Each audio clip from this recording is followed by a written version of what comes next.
दो वक्त की रोटी। श्रीमती जी, आज हम दोनों के लिए मैं अदरक और इलायची वाली चाय बनाकर लाया हूँ। कितनी अच्छी हवा बह रही है, हल्की हल्की धूप भी खिली है। कितना सुहावना मौसम है आज। इस खुशनुमा मौसम का आनंद लेते हुए साथ बैठकर चाय पियेंगे, जैसे वर्षों पहले पिया करते थे। अजी आप भी ना, आज एक साथ चाय पीने का शौक कहाँ से चढ़ गया आपको? आपकी दोनों बहुएं देखेंगी तो क्या बोलेंगी? अपनी उम्र का तो लिहाज करो। ओहो श्रीमती जी, शायद आप भूल रही हैं, आज हमारी शादी की सालगिरह है। इतना तो हक हमारा भी बनता है कि अपनी पत्नी के साथ कुछ समय बिता सकें। बूढ़े हो गए हैं तो क्या हुआ, आखिर हैं तो एक दूसरे के जीवन साथी, एक दूसरे के सुख दुख के भागीदार। इतना सुनते ही कुसुम जी के चेहरे पर मुस्कान बिखर गई, लेकिन अगले ही पल छत पर बने एक छोटे से कमरे पर लगी चारपाई पर लेटे हुए राधे श्याम जी का यह स्वप्न झमाझम होती बारिश ने तोड़ दिया। एक ही झटके में अपने ख्वाबों की दुनिया से बाहर आ गए। बारिश की बूंदों से कहीं चारपाई और उस पर बिछी हुई चादर गीली न हो जाए, यह सोचकर थरथराते हाथों से सब कुछ अंदर रखने लगे। लेकिन उन बूढ़ी हड्डियों में इतनी जान कहाँ थी कि वह जल्दी जल्दी सब समेट पाए। धीरे धीरे सब समेटते हुए राधे श्याम जी लगभग भीग ही चुके थे। सोचने लगे कि दो ही जोड़े तो कपड़े हैं मेरे पास, एक जो पहना हुआ हूँ वो तो भीग ही गया, और दूसरा जोड़ा रात को धोकर सूखने डाला था, वो अभी तक सूखा नहीं।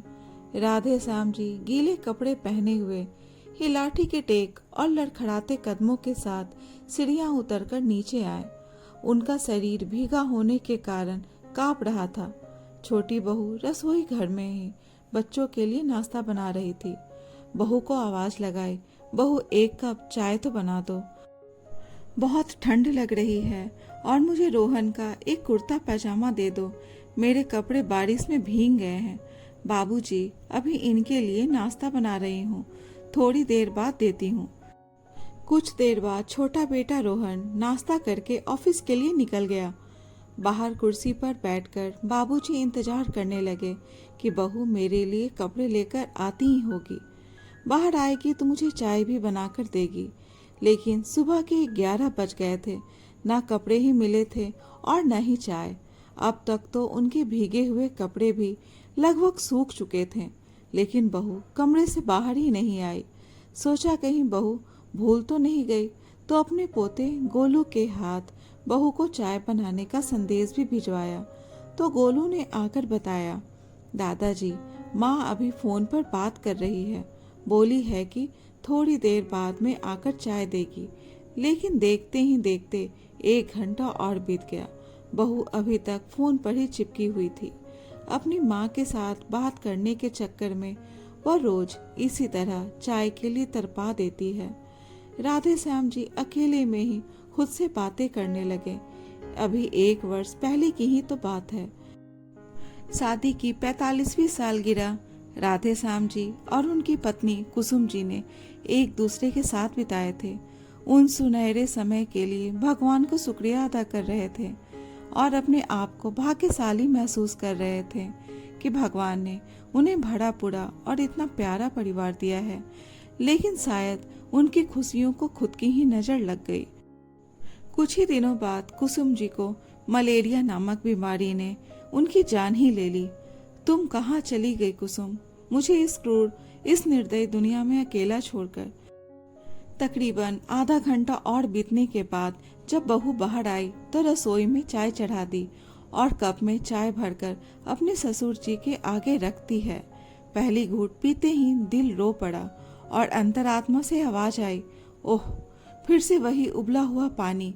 कितनी बार मैंने बहू को कहा है कि चाय में अदरक या इलायची ना भी डालो तो कम से कम तुलसी के 2 पत्ते ही डाल दिया करो, मेरे मन को तृप्ति मिल जाएगी। लेकिन बहू ने तो जैसे ठान रखा है कि कभी मेरी पसंद की चाय मुझे बनाकर देगी ही नहीं। यह भी कोई चाय हुई भला, उबला हुआ पानी और ढेर सारी चीनी और पत्ती, दूध तो जैसे डाला ही नहीं है। कितनी बार कहा है, डायबिटीज का मरीज हूँ तो मीठा थोड़ा कम डाला करो। बहू सुबह का नाश्ता देर से देती है तो कम से कम चाय के साथ बिस्कुट या ब्रेड ही दे देती, पेट को भी थोड़ी तसल्ली मिल जाती। इन सारी बातों को सोचते सोचते ही राधे श्याम जी की आंखों से टप टप आंसू बहने लगे। वे चाय के साथ साथ आंसू भी पीते जा रहे थे और मन मारकर रह गए।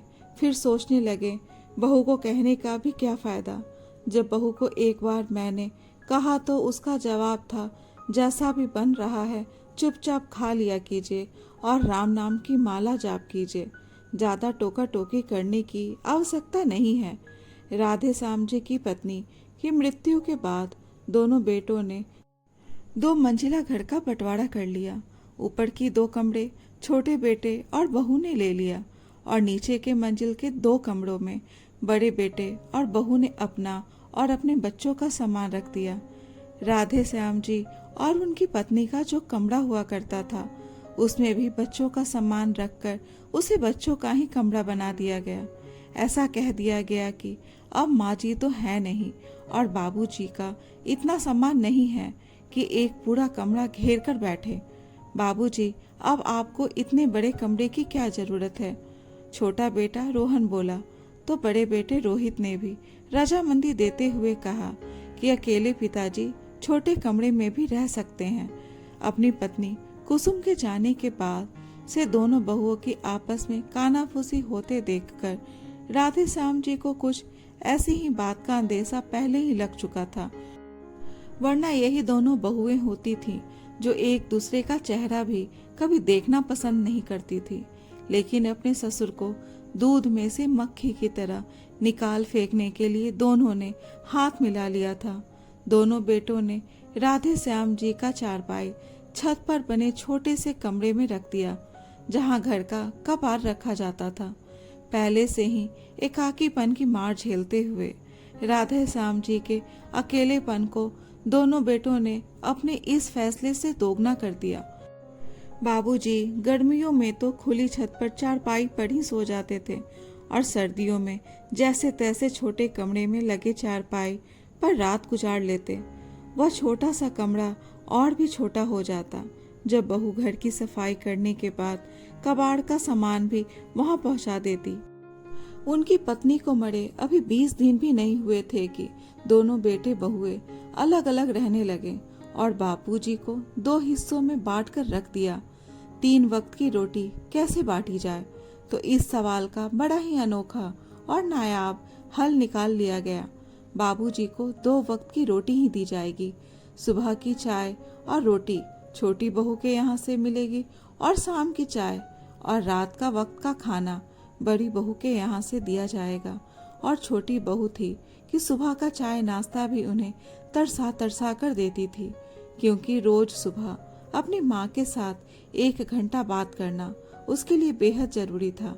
कभी कभी तो राधे श्याम जी अपना सब्र का बांध खो बैठते और गुस्से में कह उठते, बहू मुझे खाना तो समय पर दे दिया करो।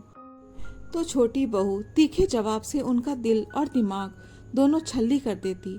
अपने ससुर की उम्र की तो जरा भी परवाह नहीं करती थी। नाश्ता मिलने के बाद जब तक रात का खाना मिलता तब तक राधे श्याम जी अधीर हो जाते थे और बड़ी बहू थी जो 2 रोटी से ज्यादा बनाने में भी उसे तकलीफ होती थी। उस खाने से उनका पेट भी ना भरता। शाम के समय भूख से तड़पते हुए सोचने लगे कि बहू को कुछ कहता हूँ तो उल्टा 4 बातें सुना देती है कि अपनी उम्र में खाने पर लगाम लगाओ, इतना खाना अच्छी बात नहीं है, और फिर आप कोई काम करने थोड़ी ही जाते हो।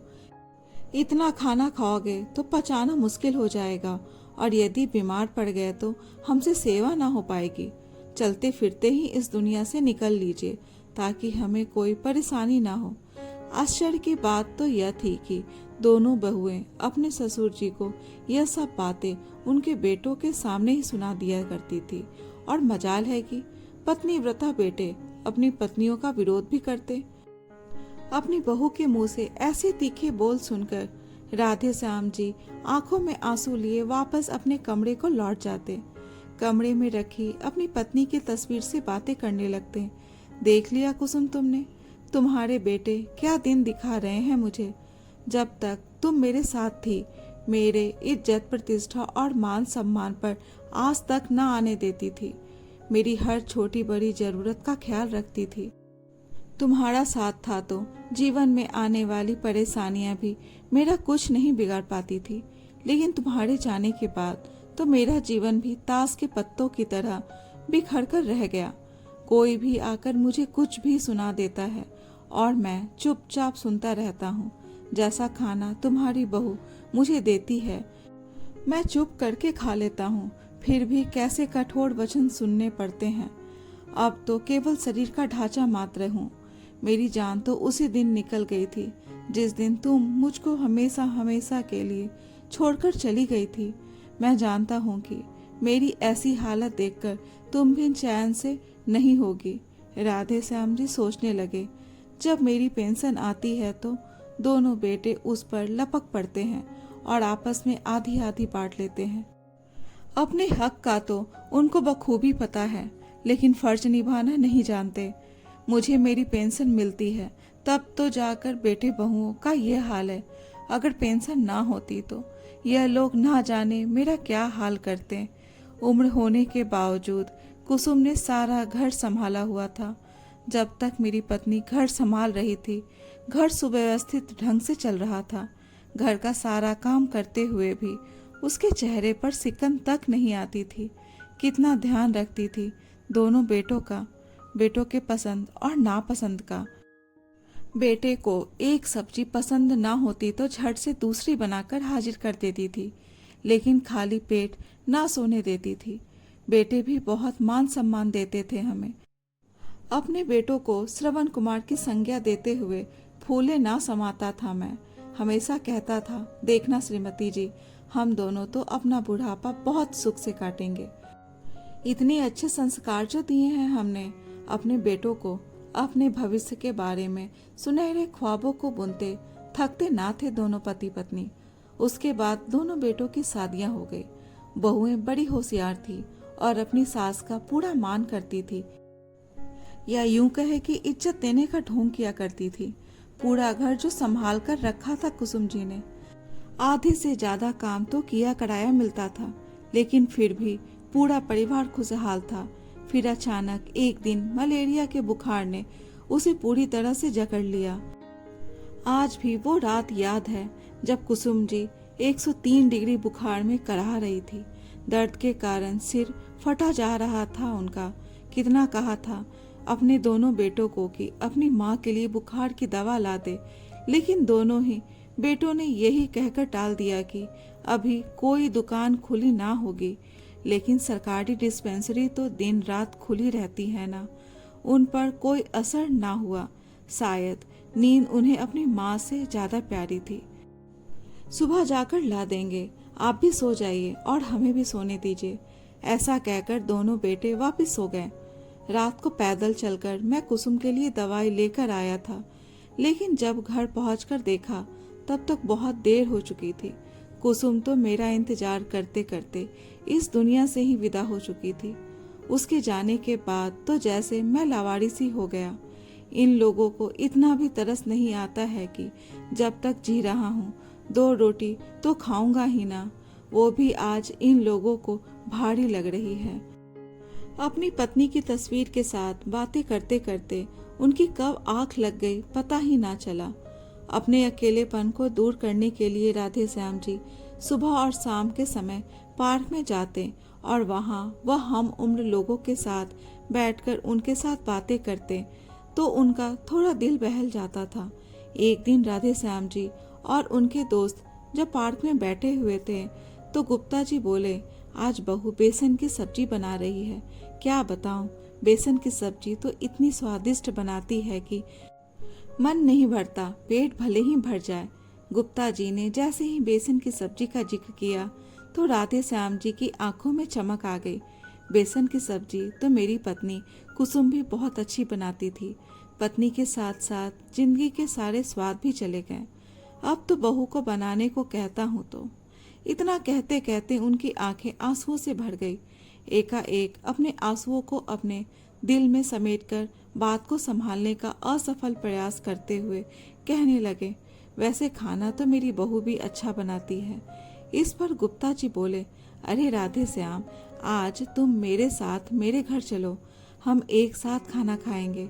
बहुत मना करने पर भी गुप्ता जी नहीं माने और जीत करके राधे श्याम जी को खाना खिलाने के लिए अपने घर ले गए। कुछ दिन बाद उनकी बड़ी बहू बाबूजी के कमरे में आकर जोर जोर से चिल्लाने लगी, बाबूजी, आपने तो हम लोगों की इज्जत की धज्जियां उड़ाकर रख दी है। शर्म नहीं आती है आपको ऐसी ओछी हरकत करते हुए? अपना नहीं तो कम से कम अपने बेटों की इज्जत का ही ख्याल रख लिया होता। मोहल्ले भर में नाक कटवा कर रख दी है आपने तो हमारी। राधे श्याम जी आश्चर्य भाव से अपनी बहू की बातें सुन रहे थे। बोले, लेकिन बहू, मैंने ऐसा क्या कर दिया जो तुम इतना चिल्ला रही हो? अच्छा, बन तो ऐसे रहे हैं जैसे आपको मालूम ही नहीं कि आपने क्या कर्मकांड किया है। अभी अभी काम वाली बाई बता कर गई है कि आप गुप्ता जी के यहाँ खाना खाते हैं।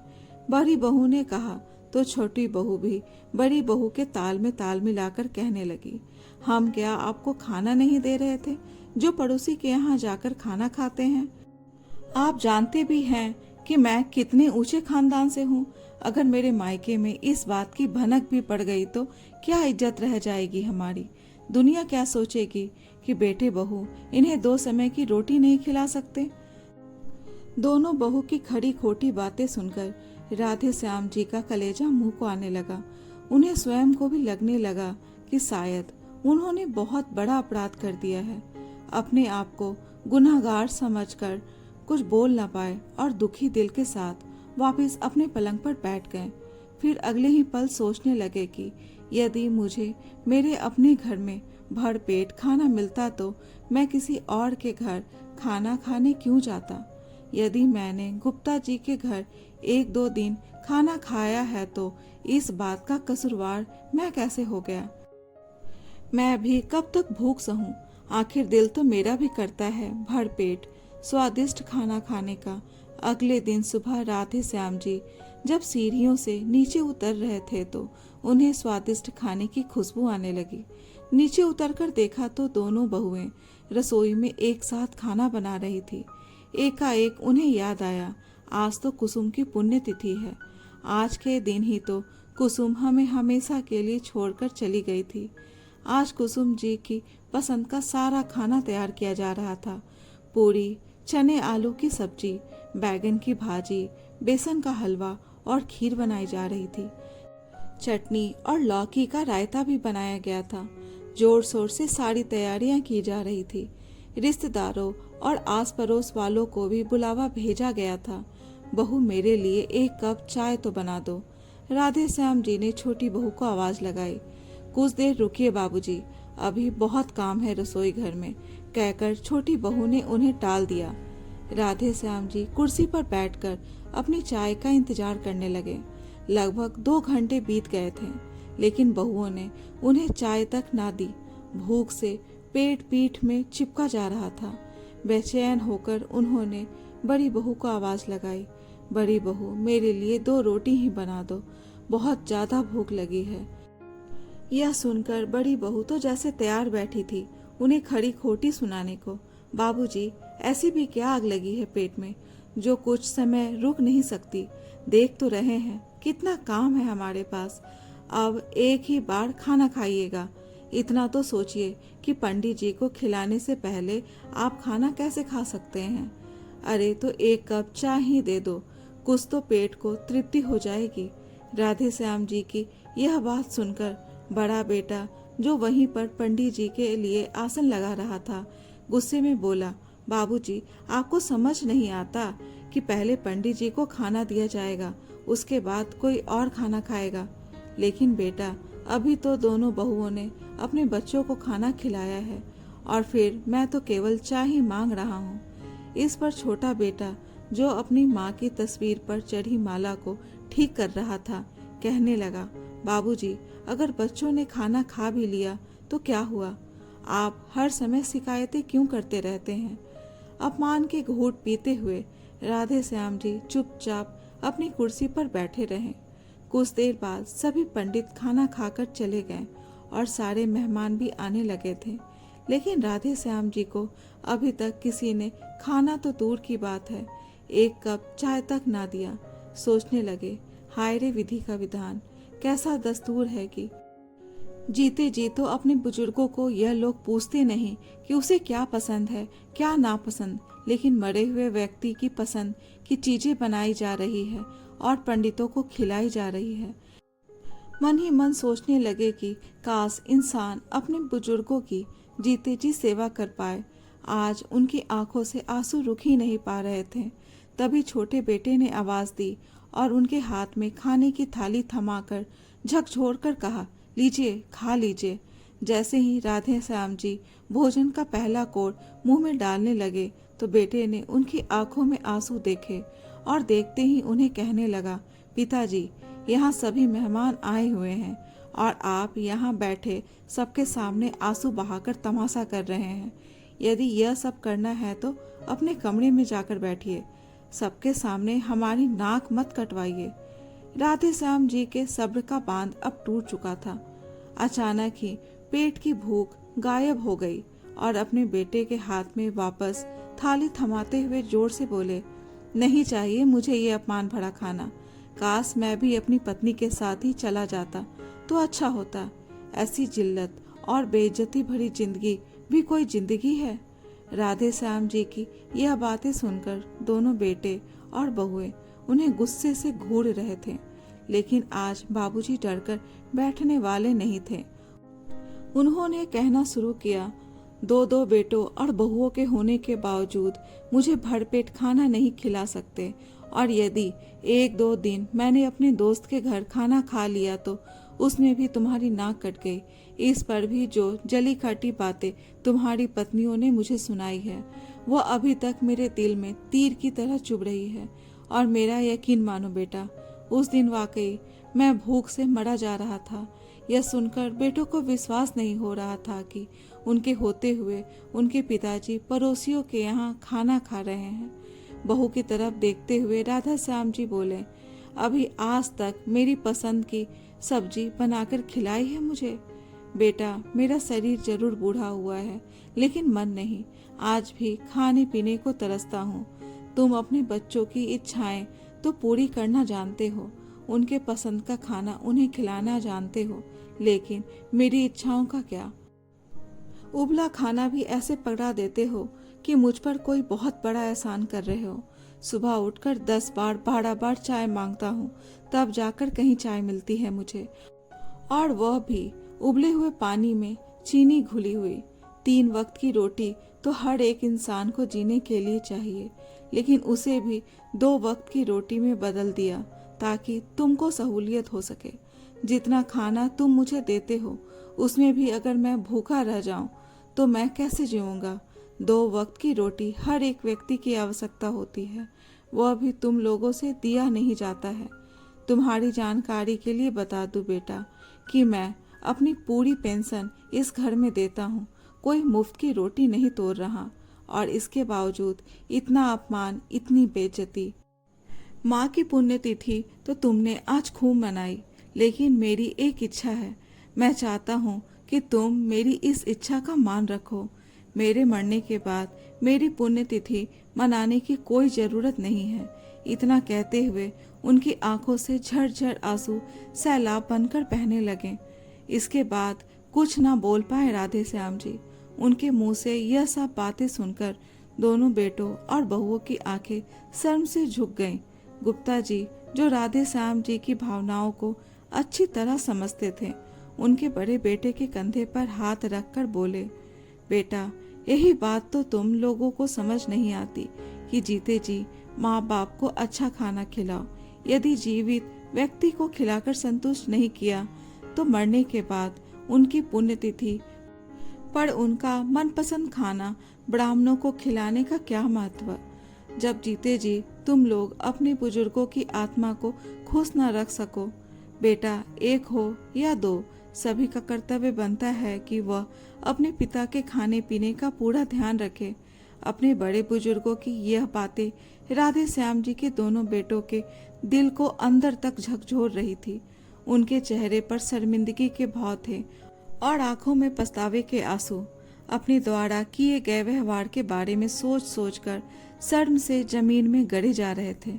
इससे भी ज्यादा यह बात उन्हें खाए जा रही थी कि उनकी लापरवाही के कारण पिताजी को गुप्ता जी के यहाँ जाकर भोजन करना पड़ रहा था। सभी मेहमानों के जाने के बाद दोनों बेटों ने पिताजी के पैरों में गिरकर उनसे माफी मांगी और अपनी अपनी पत्नियों को आदेश दिया कि माँ पिताजी का जो कमरा उन्होंने बच्चों को दे दिया था उसे खाली करके उसमें पिताजी का सामान वापस रखा जाए और पिताजी के खाने का खास ध्यान रखने की हिदायत दी। और आज राधे श्याम जी अपने कमरे में अपने बेड पर बैठे हुए टेलीविजन देखने का आनंद ले रहे थे और स्वादिष्ट भोजन का लुत्फ उठा रहे थे। सच है कि माता पिता के हाथ भी चूमो तो दुआ मिलती है। एक नज़र बस उनको प्यार से देखो तो उनकी मुस्कान में भी जन्नत की खुशी मिलती है। दोस्तों, ये कहानी कैसी लगी कमेंट बॉक्स में अपने विचार जरूर बताएं और अगर कहानी अच्छी लगी हो तो कहानी को लाइक, शेयर और चैनल को सब्सक्राइब जरूर करें। कहानी सुनने के लिए बहुत बहुत धन्यवाद।